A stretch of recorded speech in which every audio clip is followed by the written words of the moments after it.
So Global Citizen Now, it's all about where we turn bold ideas into action. And we've heard a lot about the gap between ambition and the money needed. But what are those good ideas?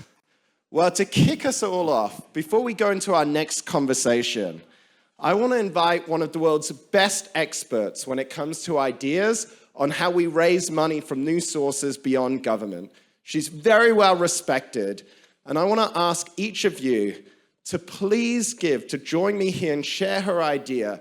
Please give an incredible warm welcome to the highly respected Yacine of the Africa Investment Forum. Please welcome her to the stage. So, Yacine, I feel bad almost because I know you just landed. And we heard from President of the Africa Development Bank earlier today, President Adesina, and he insisted that you join us and share your idea. And one of us has put you on the spot here, so I apologize, but you've got this incredible audience. So what is the idea? What's the big idea you want to share with us? Thank you.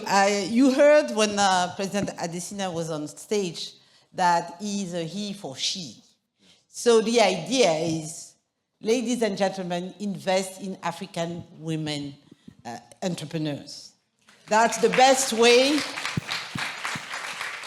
That would be the best investment you're making on climate change, because Africa is the continent most vulnerable to climate change, but also Africa is the source of ideas investment.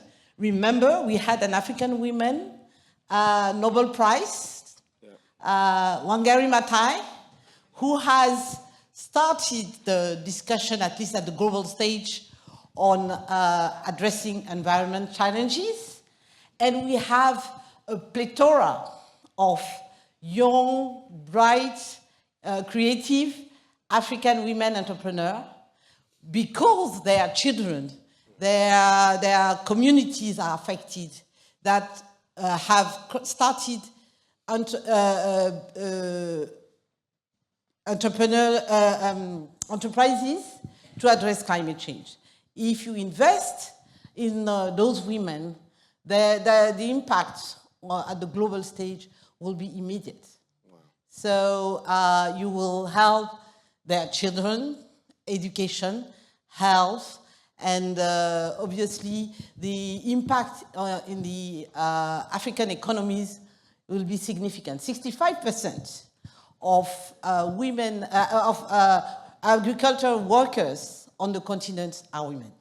So you're saying, just for the benefit of everyone here, because we have some foundations, we have people, I hope, with a little bit of discretionary funding, philanthropy, but you take one of these entrepreneurs, just paint us a scene of just what one of these incredible women who are building their own enterprises, what access even to a small amount of money could mean for them. Like, what could they do? In fact, in the agriculture sector, like I said, you know that President Adesina mentioned that we should not export our products, but it has to be transformed. So you have some women entrepreneurs that have started transforming the agricultural products in their communities and then countries.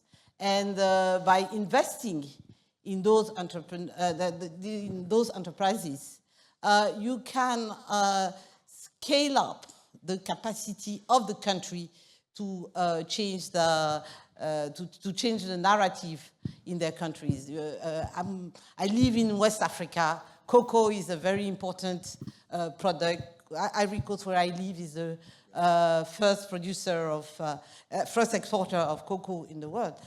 And if you invest on those small enterprises that transform cocoa into chocolate, in Côte d'Ivoire, you invest, of course, in scaling up the ability of Ivory Coast not to only export cocoa, but to export chocolate. Yeah, that's a good segue to the last panel, the one before with Alexander De Croo here, your Beyond Chocolate Also Initiative, Invest in Women, both passionate issues of yours. Well, Yacine, let's give a round of applause to Yacine. And if anyone wants to get behind her, please do. You'll be hanging around. Thank you, Mark. Thank you, Yacine. So I think Yacine set the bar high. And so to add on to that conversation, I want to invite 3 leaders from remarkably different fields to share their ideas on what they need. So, ladies and gentlemen, please put your hands together for, very firstly, His Excellency, the Vice President of Sierra Leone, Dr. Jalloh. And he is followed by Laurence Tubiana, the President of the European Climate Foundation. Thank you, Laurence. And finally, an incredible entrepreneur with some great ideas. Please welcome the Managing Director of Transenergy Global, Ducan Ward.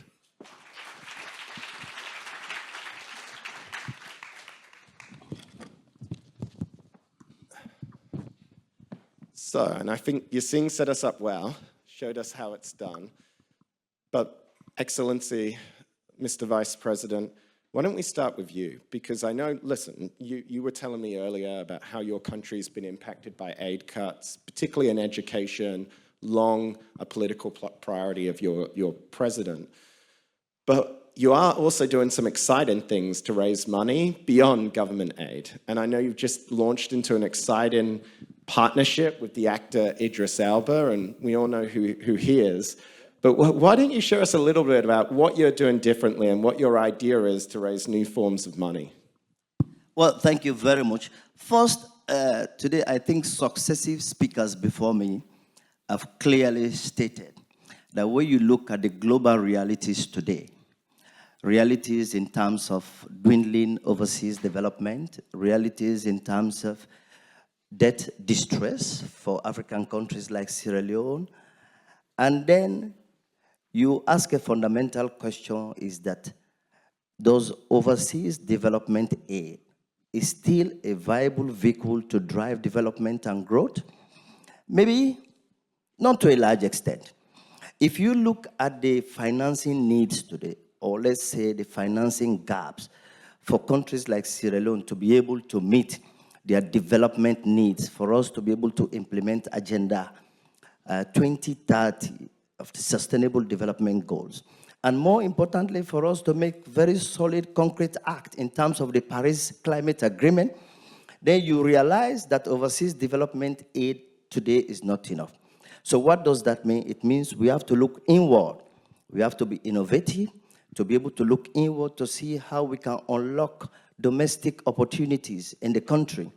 So what you just mentioned of our compatriot Idris Elba being in Sierra Leone and signing a landmark pact, development and investment pact, is essentially because it is one thing to look inwards to unlock opportunities in Africa, but don't forget it has a demand and supply side to it. Absolutely. And the demand side is that people want to come and invest in a country, they want to see that the regulatory frameworks are up and running, they want to see that there is enough capacity, they want to see that there is predictability in terms of political stability and good governance and accountability. And they want to see that there's a stable microeconomic situation. That is what we have been able to do over the years. We have been able to stabilize the economy, bring down the inflation from 40% to 7.8%. We have been able to stabilize the currency in relationship to the dollar. And more importantly, we have been able to demonstrate that Sierra Leone is a democratically stable country to do business. So that is the demand side. But when you look at all of this, it is essential. People don't just come to Africa to invest. African countries also have to make the effort to build a financial and a development architecture that can attract investment and also allow investment to allow people to do business. So this is what we have been doing in Sierra Leone.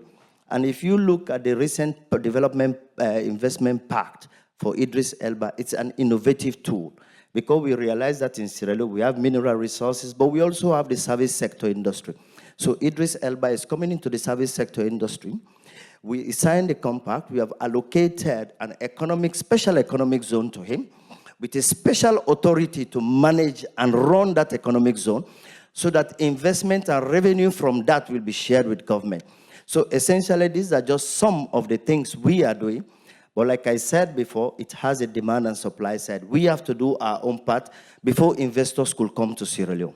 So what we're saying is, as well as being an incredibly beautiful country, and if you haven't been, you should go, it's incredible, but it's also open for business. So let's give the Vice President an applause. That was incredible.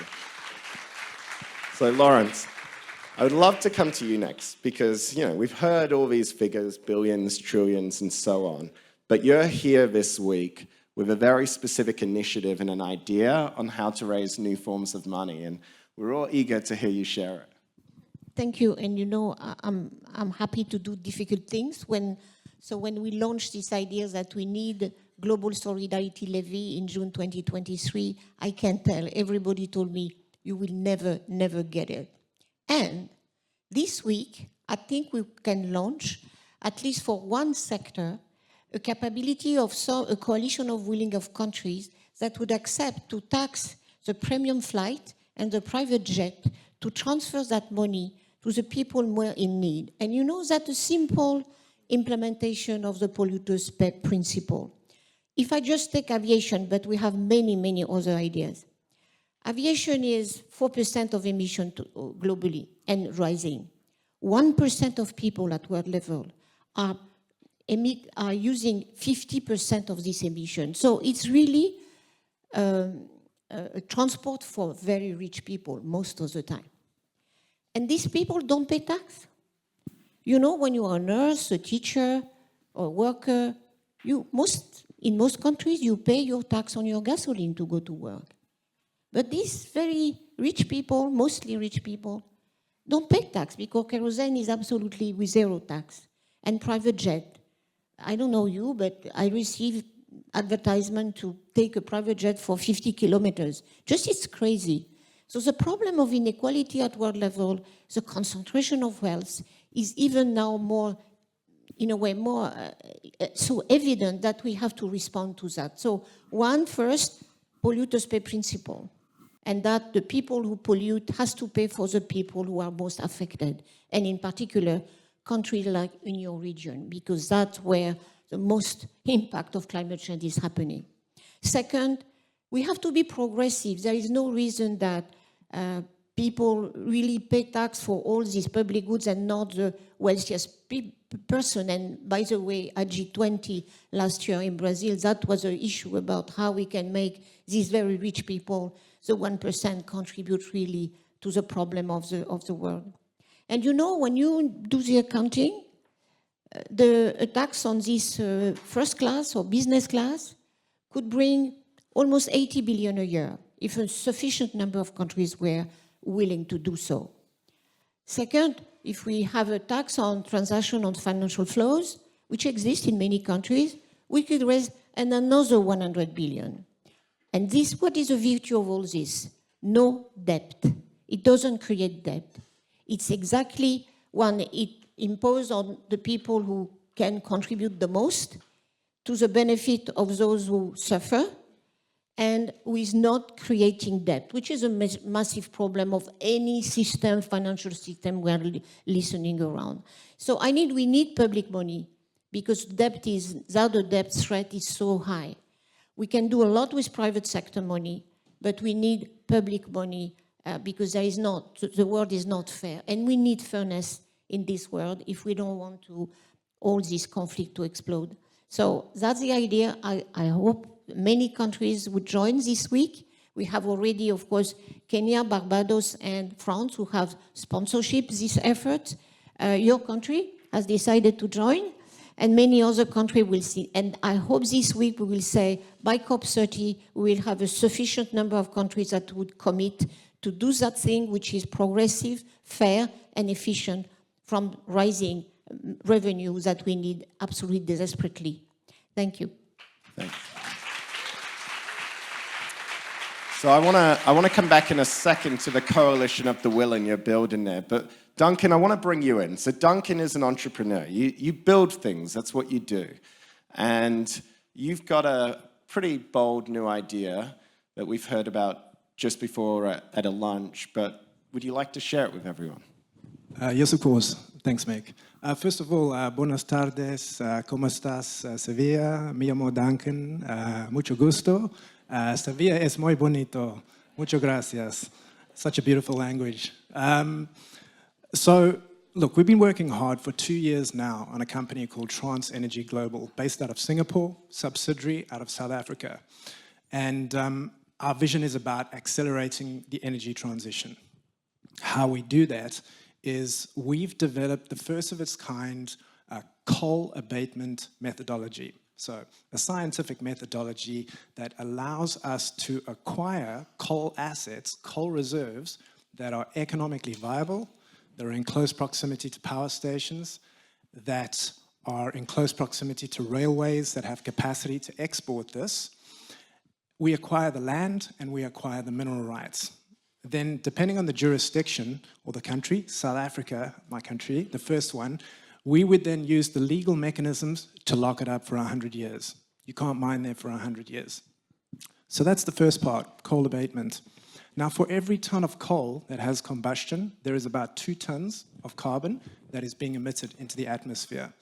So we would then take those carbon emissions as carbon avoidance and sell them as energy transition credits. This is a new type of finance enabler.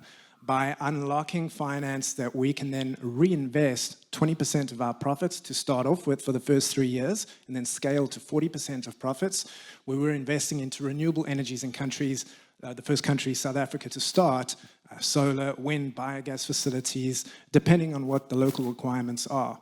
And then also being able to distribute those funds toward the co-beneficiaries, social impact programs that provide energy access.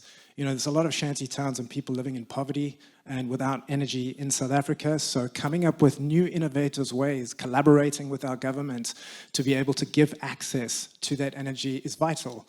So that's essentially what we've done in setting up this company, and it's the first time it's ever been done. Thanks, Mick. And I think you've got, well, I hope you have, I was told, you have a special announcement for us today. Yes, absolutely. So we've managed to mobilize funds that has now allowed us to acquire the first asset in the world in South Africa, in the beautiful Limpopo region of South Africa. And this week we've been putting formal deposits down on the land, on the mineral assets. And this is actually a big moment for us, 2 years working, but also a historic moment because 118 million tons of coal being left under the ground. Let's take a moment here, let's put that into perspective. That is about 1 million railway carriages behind each other, wrapped around the planet, 40%. Now let's look at how much carbon we're going to avoid. 236 million tons of carbon not going up into the atmosphere. That equates to roughly planting about 1 billion trees and waiting for those trees to grow over 10 years to be able to sequester that carbon. So it's significant, it's huge, and it marks history for the first time where we're able to now look at coal assets and convert them into climate assets. So thank you for allowing us to... So wait. So for the first time ever, ladies and gentlemen, a coal reserve has been purchased not to produce coal for burning fossil fuels, but you've purchased a coal reserve to fund the scaling up of renewables across Africa. That's what he just announced. We'll come back to how we make that a reality, but kudos to you. Laurence, I want to come back to you on this coalition of the willing, right? Because there's broad support amongst the public in many countries, many G20. We see it in our own public opinion polling that Global Citizen's done. But some people will say, and I know there's skeptics out there, and they're like, okay, you're talking about these levies, but is it actually possible to implement and raise money from them if you don't have the biggest economies in the world on board all at once? Where we are. We cannot change, it's a pity. But if we don't do anything and we wait, I don't know, a miracle that now US will change its position, we don't do anything anymore. So first, I think we have to stand up, and we should not be afraid because the one big emitter, the second one, is willing to prevent everybody to act. And that, I think, the first virtue of all what we do, which is not obeying or in a way, having the influence, the contamination, I must say so because it's a disease, of this US policy. So first, I think the value is to stand up and to say, we have to save the capacity of the world to work together, and if one big country doesn't want, fine, we will continue. And that's the message that Pedro Sanchez, in particular together with Lula and others, Ruto in particular, has said, we have to continue working, in particular for that summit. So this summit for me is a moment to say, no, we will continue with multilateralism, we are not afraid, and if you want to ruin your country, your society, because you want to be just with yourselves without thinking about the terrible, terrible humanitarian crisis you are creating, I think it's good to do coalition of the willing. That's why. And the room agrees with you here, so we appreciate your work. Mr. Vice President, you know, earlier today we heard talk about reform of development banks. We also heard about special drawing rights, and we can't ignore these terms, right? Because at the end of the day, yes, you're attracting private sector investment, but as has also been pointed out, when you're attracting private sector investment, you often don't deal with the same terms of wealthier economies, right? And so having access to these different forms of resources is still important. But from your perspective, have you actually seen this been used in your country for impact? I mean, we campaigned a lot on special drawing rights, and someone put it to me recently, and they said, but isn't that just magic money? Does it actually do something? Is it actually possible to change the lives of people on the ground? Oh, well, thank you very much. I totally agree with you. While side by side, we are trying to refocus, reshape how African countries, particularly like Sierra Leone, is responding to what is happening outside and look inwards to unlock domestic capital. We are also very mindful of the need to reform multilateral institutions. You spoke about just the special drawing right. Don't forget the special drawing right is an IMF tool. It is designed specifically to support, to supplement reserves of countries, particularly countries with high liquidity challenges. But what is interesting is that the system, the formula for calculation that is being used does not in any way support growth in Africa. I'll give you an example. In 2021, during the COVID pandemic, most countries across the world, particularly African countries like Sierra Leone, underwent severe shocks. Shocks, increase in food prices, increase in freight charges, energy charges, and more importantly, you have sectors like the hospitality industry that we are greatly affected. The IMF, there was a $650 billion SDR. Out of that $650 billion SDR that was dished out, Africa alone received 5% of it. So which means the distribution formula is depending, it's in a quota system, which means the more industrial countries get more. So the challenge is you give liquidity, you give support to countries who don't have liquidity challenges. So I think there should be a reform of the SDR to rechannel it so that you give it to countries that have got liquidity challenges, liquidity problems, countries that could channel those special drawing rights to addressing domestic problems and then unlocking the space so that we can invest in areas like education, like health, like renewable energy. And also, those SDR can be rechanneled, like the president of the African Development Bank just said, can be rechanneled to multilateral institutions that can also invest them in low-income countries. So I believe the SDR can be made effective. I also believe that the international global development or international global financial architecture, like previous speaker before me have said, has not collapsed. It's running out of steam. So it needs renewed energy. I think if there's any institution that needs renewable energy, is the international financial institutions. So I believe That's the SDR, it could be a magic depending on the methodology. If if you relate it to the income level of countries, then poor countries like African countries, 5% out of 650 billion is minimal to be able to transition fragile situations into a better, more performed economy. So I think there is hope, but what we need now is to look at the methodology of how these global financial institutions, particularly instruments like SDR, can be able to play the magic. At this stage, they are not playing the magic because it is not reflecting the reality. So, but we have to reform them to play the magic so that they can take into account the specificity and realities of African economies that are in need of these resources, not the industrialized countries. So that was incredible, by the way. I think we need to take so many of what the Vice President said and we need to share it beyond this conference. But Duncan, I want to come to you as our last comment because I've been giving everyone else hard questions. So your model, it's effectively predicated on issuing energy transition credits, right? That's how this is going to mobilize resources to scale up renewable, fund clean energy jobs for coal workers left behind in the transition. But the cynics out here will say, well, we hear a lot these days about green hushing, right? Companies, are they pulling back, but are they really doing something? So what do you see? Because the cynics out there might say, well, are companies still interested in the transition? And are they actually willing to purchase these in order to scale up renewables in Africa?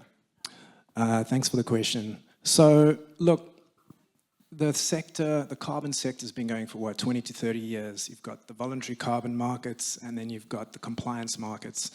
The reports, despite the history of a lot of greenwashing, green hushing, is the sector has implemented significant regulation. We're a very, very different sector right now. Of course, we're dealing with different macro environments and geopolitical risk, etc.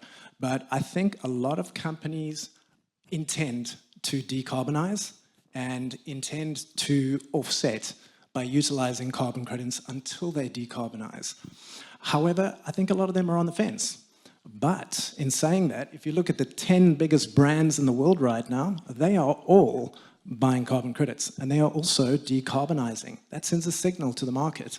I read a report the other day that showed the projections that the compliance market is projected by 2050 to reach almost 2 trillion, and the voluntary carbon market up to 150 billion. So the potential's out there. I think we're just weaving our way through these challenges, but these guys are buying credits. So much to unpack and so little time. The good news is some of our speakers will be available. We've got a great reception after this later. So please stick around. In the meantime, please give my panel an incredible round of applause. Thank you very much. This is great.